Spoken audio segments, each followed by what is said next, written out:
దేశంలో అత్యంత ధనవంతుడైన ఎమ్మెల్యే ఎవరో తెలుసా? మహారాష్ట్రకు చెందిన బీజేపీ ఎమ్మెల్యే పరాగ్ షా. ఆయన ఆస్తుల విలువ అక్షరాల 3,400 కోట్ల రూపాయలు. అసోసియేషన్ ఫర్ డెమోక్రటిక్ రిఫార్మ్స్ విడుదల చేసిన నివేదికలో ఈ విషయం వెల్లడైంది. ఏడీఆర్ దేశంలోని 28 రాష్ట్రాలు, 3 కేంద్ర పాలిత ప్రాంతాలకు చెందిన 4,092 మంది ఎమ్మెల్యేల ఎన్నికల అఫిడవిట్లను విశ్లేషించింది. దీని ఆధారంగా అత్యంత ధనవంతుడైన పేద ఎమ్మెల్యేల జాబితాను విడుదల చేసింది. పరాగ్ షా తొలి స్థానంలో ఉండగా Karnataka deputy CM DK Shivakumar 1,413 కోట్ల ఆస్తులతో రెండో స్థానంలో ఉన్నారు.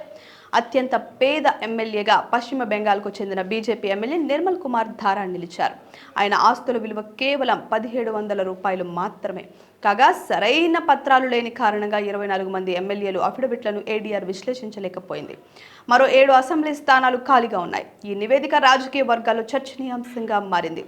ఎన్నికల సమయంలో అభ్యర్థులు సమర్పించే ఆస్తుల వివరాల ఆధారంగా ఏడీఆర్ ఈ నివేదికను రూపొందించింది.